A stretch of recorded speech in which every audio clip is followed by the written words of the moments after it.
Hardik and Anupam.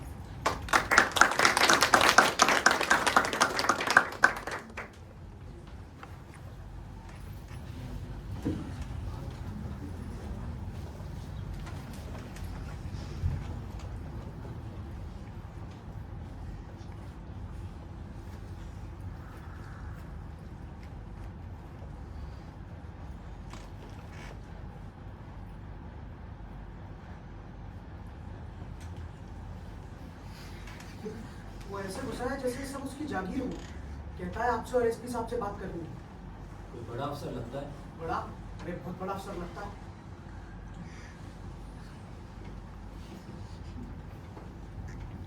Good morning sir, मैं आपके लिए क्या सेवा कर सकता हूँ? चोट लगी क्या? नहीं तो मेरे से मल क्यों रहे?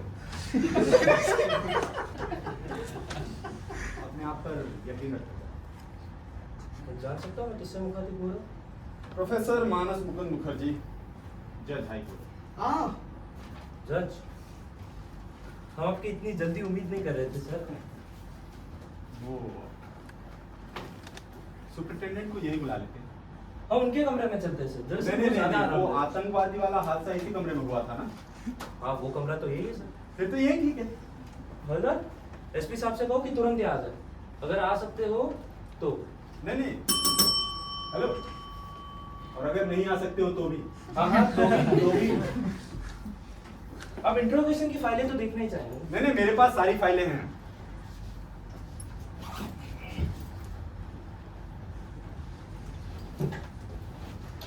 ओह, तुम जानते हो मेरे हत्थे कौन चढ़ा था आज? वही किला जिसने बच्चे किडनैप किए थे।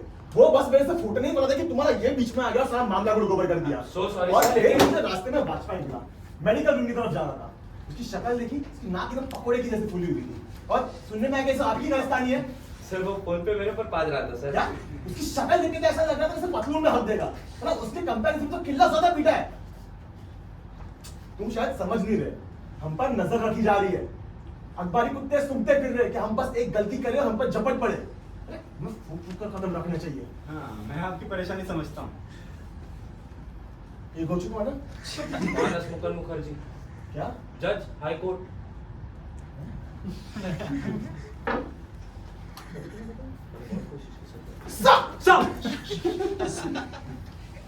ये हम अपने तक ही रखेंगे। काम शुरू करें? यस। तो इन्वेस्टिगेशन की इस रिपोर्ट के मुताबिक पेज 25, 26 और 27 पर लिखा है कि एक आतंकवादी पेशा रेल कर्मचारी इसी कमरे में पूछताछ के लिए लाया गया। वही पुरानी दिल्ली रेलवे स्टेशन की खड़ी बोगियों में बम रखने और चंडीगढ़ स्थित भूमि विकास बैंक में जो बम फटा उसके सिलसिले में, जिसमें 17 बेगुनाह लोग मारे गए थे। तुम ध्यान देकर सुनो। इस रिपोर्ट के मुताबिक तुम्हारा स्टेटमेंट यह है कि कई ऐसे फैक्ट्स हैं जिनसे ये संदेह होता है ये मुजरिम है। तुमने कहा था? जी सर, शुरुआत में मैंने कहा था, लेकिन तो ठीक है ना, शुरू करने के लिए शुरुआत सबसे बढ़िया पॉइंट है। जी सर। तो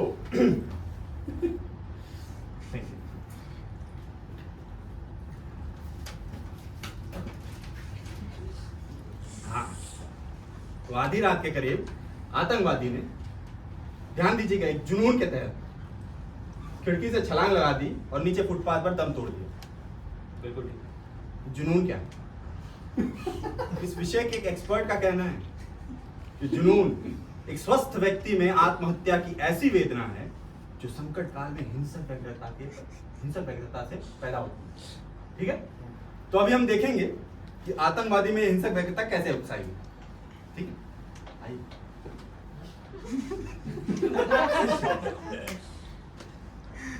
अंदर आइए। हाँ, आप अपनी वो मशहूर एंट्री दोहरानी चाहेंगे? कौन सी मशहूर एंट्री? अरे वही जिससे ये जुनून पैदा हो जाता है।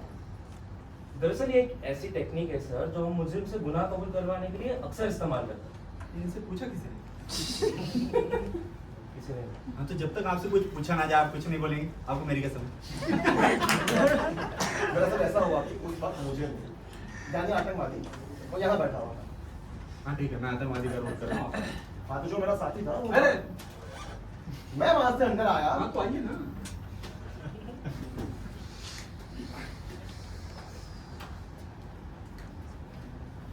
बेटे तुम ना हमारी आंखों में धूल नहीं। नहीं, अरे जो रिपोर्ट में लिखा हुआ है वो नहीं चाहिए, जो सच में हुआ और जिस तरह से हुआ वो चाहिए।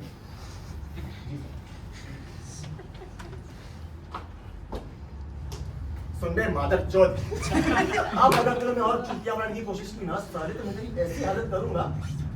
देख हमारे पास पक्के सबूत है, तुम ही नहीं रेलवे बोगी में बम रखे बीच थे। में बोलने के लिए माफी चाहता हूँ। सबूत थे? नहीं सर।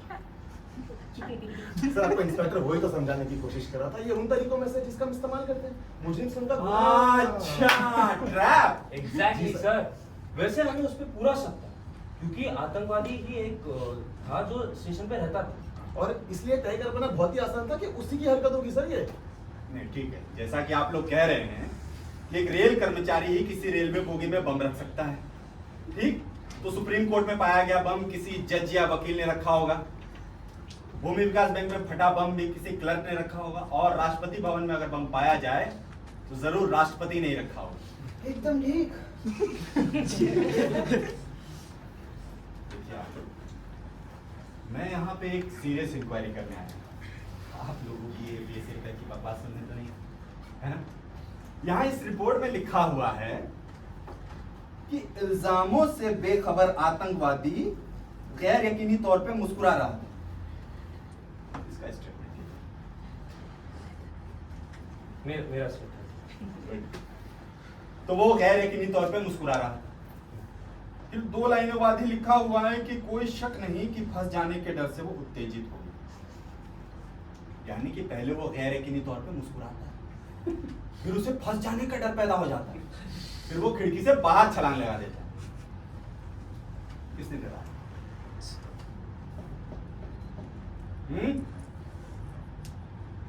अरे कौन तो कुछ बोलो।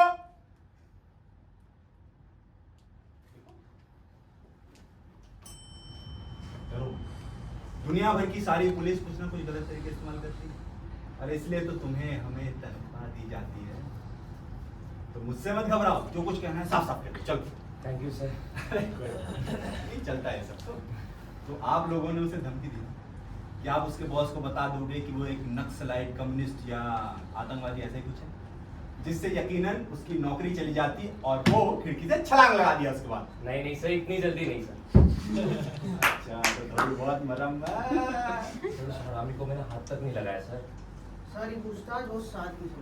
अरे लेकिन थोड़ी बहुत टेंशन मिटाने के लिए तो मालिश वालिश तो करना ही पड़ता है। नहीं सर, मैं तो यहाँ था ही नहीं ना, मैं बाहर गया हुआ था। लेकिन ये वापस भी तो आ गया था।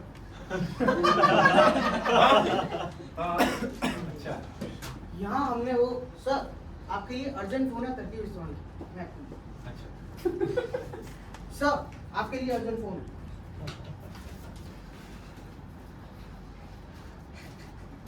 चंडीगढ़ से फोन आया था। काफी अच्छा कर रहा है। हाँ काफी अच्छा कर रहा है। हाँ चंडीगढ़ से फोन आया था, तुम्हारा दोस्त या पार्टनर कहना ज्यादा सही रहेगा, उसने कबूल कर लिया है कि चंडीगढ़ के बैंक में बम उसी ने रखे थे। इसका उस पर क्या असर हुआ? बहुत बुरा सर, उसका तो पूरा मुंह सूख गया। फिर उसने एक सिगरेट मांगा और फिर चला गया। नहीं सर इतना जल्दी नहीं। तो लेकिन पहले मजिस्ट्रेट को तो आपने यही कहा था, हाँ पर और फिर उसके बाद टीवी पर यह भी कहा कि उसे देखकर ऐसा लगा जैसे वो फंस गया हो।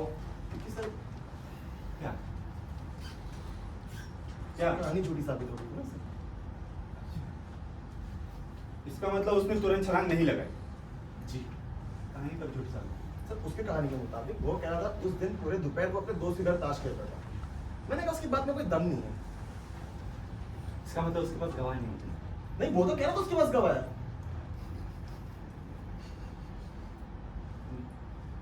तो आप लोगों ने उसकी बात का यकीन नहीं किया? ऐसा ही कुछ हो गया सर।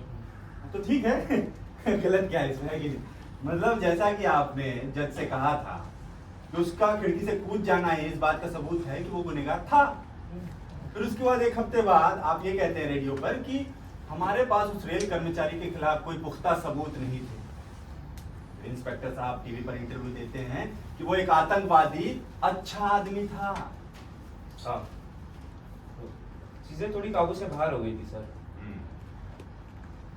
आप लोग एक आजाद नागरिक को कैद करते हैं, उसे लीगल टाइम से ज्यादा देर तक दिखा के रखते हैं, उसे ये कहकर दहला देते हैं कि वो एक आतंकवादी है, उसने बम रखा है, इस बात के आपके पास सबूत भी है, ठीक? उसे धमकी देते हैं कि उसकी नौकरी छुड़वा देंगे, उसके गवाहों को चेक नहीं करते, और सबसे बेस्ट ये कि उसके जिगरी दोस्त ने चंडीगढ़ में हुए बम ब्लास्ट को एक्सेप्ट कर लिया। क्या उसने ऐसा किया था? नहीं तो नहीं किया था। सर, लेकिन अभी आपने माना ना कि हमारा काम है मुझे इनसे पूछताछ करना, और कभी कभार हमें इसके लिए उन्हें डराने धमकाने वाले तरीके नहीं, इस्तेमाल- लेकिन जानबूझकर की गई मानसिक हिंसा का क्या? बताइए। और पब्लिक के सामने उल्टे सीधे झूठ बोलने का क्या मतलब है? यकीनन आपकी इन्हीं तरकीबों की वजह से वो उत्तेजित हो गया और उसने खिड़की के बाहर छलांग लगाई। माफ कीजिएगा आप लोग, मुझे आप लोगों पर चार्ज लगाना पड़ेगा कि आप लोगों ने आतंकवादी को आत्महत्या करने के लिए उकसाया। लेकिन सर, फर्स्ट वर्जन के हिसाब से आप शायद ठीक कह रहे हैं, लेकिन सेकंड वर्जन के हिसाब से हम तो गवाहों को ढूंढने के लिए गए थे, लेकिन वो हमें मिले नहीं क्योंकि वो पिक्चर देखने चले गए थे ना। क्या? Second version.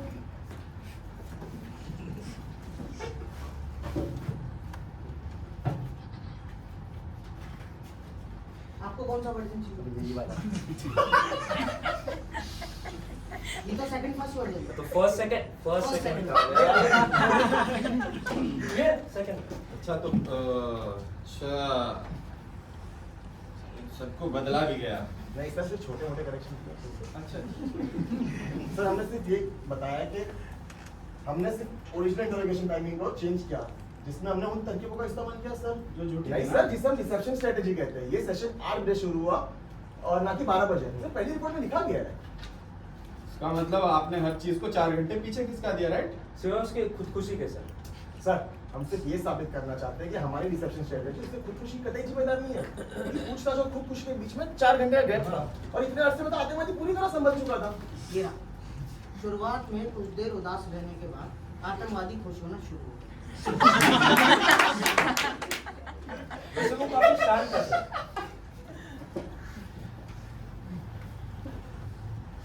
उसके छलांग क्यों लगे?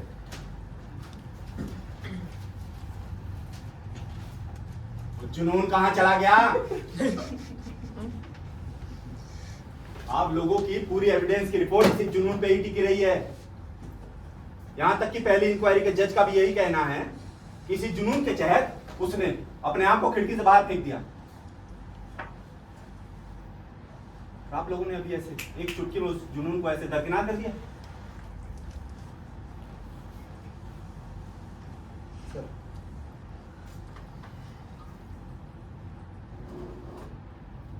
आपको जो चाहिए ले लीजिए, सर हमें बचा लीजिए प्लीज।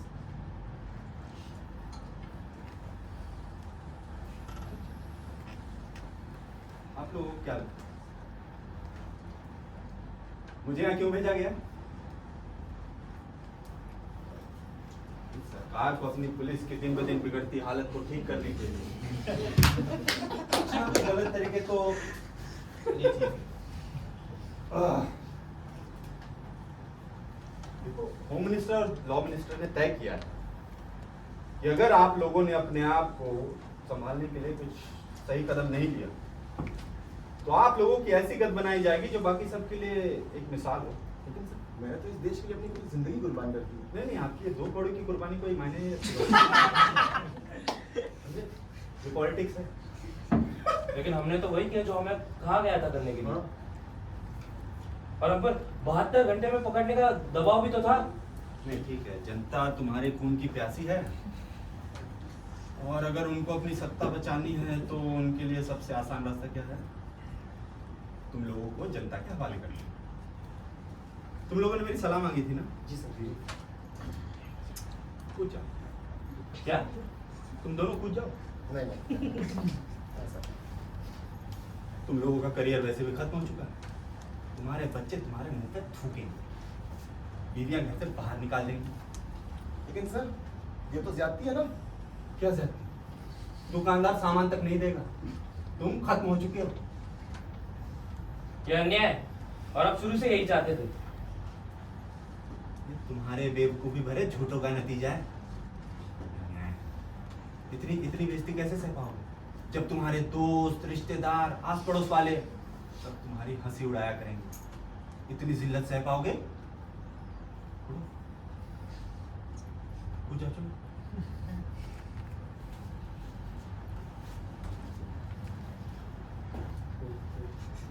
ये ठीक कहते हो।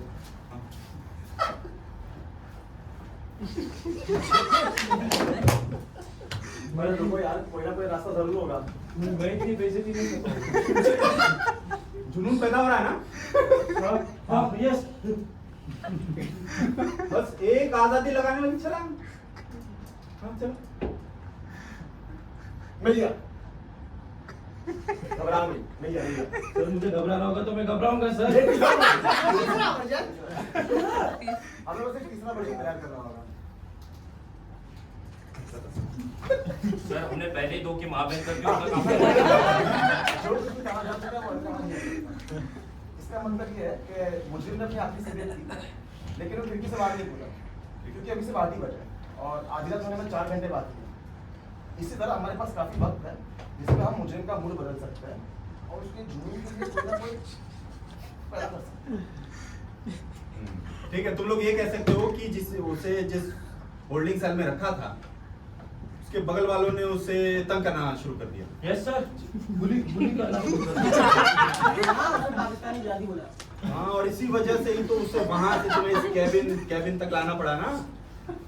इस वजह से वो उदास था और इस वजह से तुम लोग उसकी उदासी देखकर जज्बात गिरोह में बह गए। इस बात की ना हवलदार जी सरकार, बहे थे ना?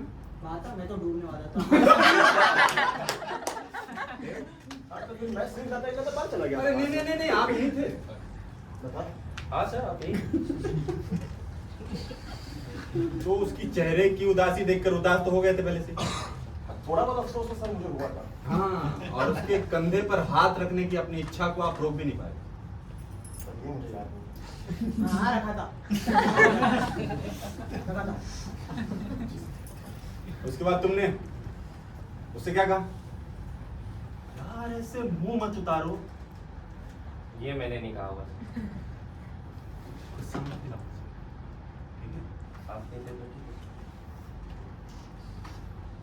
आई थिंक हमें ये सब लिख लेना चाहिए। तो हम लोगों ने गाना शुरू कर दिया। हम सब ने गाना। क्या? तुम लोगों ने मतलब तुम तीनों ने गाना शुरू किया। गाना। इतना बढ़िया माहौल बनाने के बाद तुम लोग क्या करोगे? मेरा ये थोड़ा नाम मुमकिन सा लग रहा है, मतलब ये ठीक है, छोड़ो। मुझे आप लोगों से कोई लेना देना नहीं है। ये रही खिड़की, यही आप लोगों के लिए सबसे आसान रास्ता है। कोई आदमी हेल्प करना चाह रहा है, उसकी हेल्प नहीं लेनी आप लोग।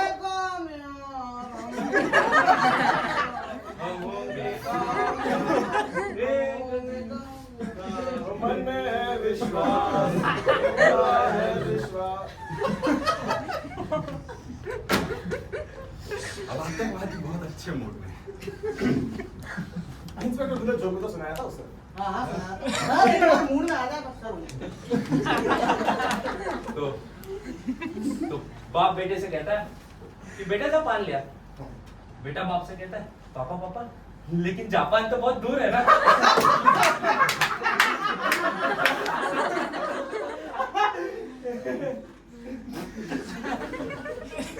ये सुनाया था तुमने। हाँ। तो कोई शक नहीं ना वो क्यों कूदा? अभी तो सिर्फ 9 ही बजे, एक ही घंटा निकला है सर। तो ठीक है ना। अब आदमी इतना खुश है तो भूख तो लगेगी ना उसको। हाँ, अरे मैंने उसको इतना पूछा कि बता भाई तेरी फेवरेट डिश कौन सी, लेकिन 10-15 मिनट तक मुंह नहीं खोला उसने।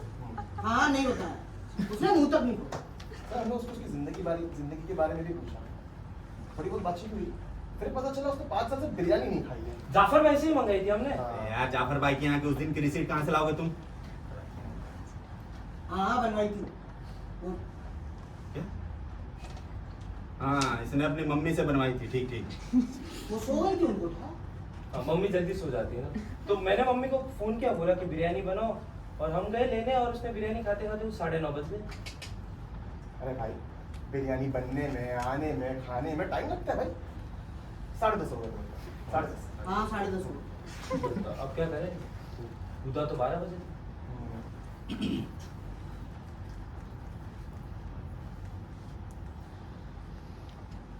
हाँ तो सुला दो ना उसको। हाँ। थोड़ी देर सुला दो।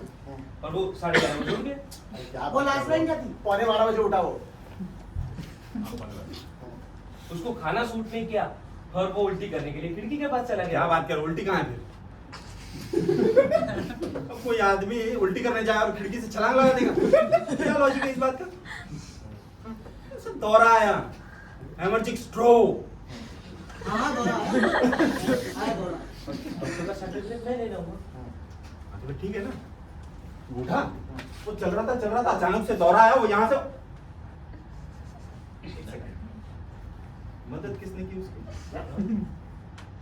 नहीं, यहाँ पे कोई ऐसे सीढ़ी, नहीं तो सर्कस ने? सर आपने फिर शुरू कर दिया ना। अरे नहीं, मैं बस एविडेंस को पुख्ता करने की कोशिश कर रहा हूँ, समझो। तो उसकी एड़ी में कोई स्प्रिंग? सर, उस हराने की एडी में बेंचो कोई स्प्रिंग नहीं था। अच्छा ठीक है। तो एक बात समझ नहीं आई, एक आदमी जिसका कद 5 फुट 1 इंच है, वो बिना किसी सीढ़ी, सर्कस नट या बेंचो स्प्रिंग के यहाँ से वहां तक कैसे पहुंचा?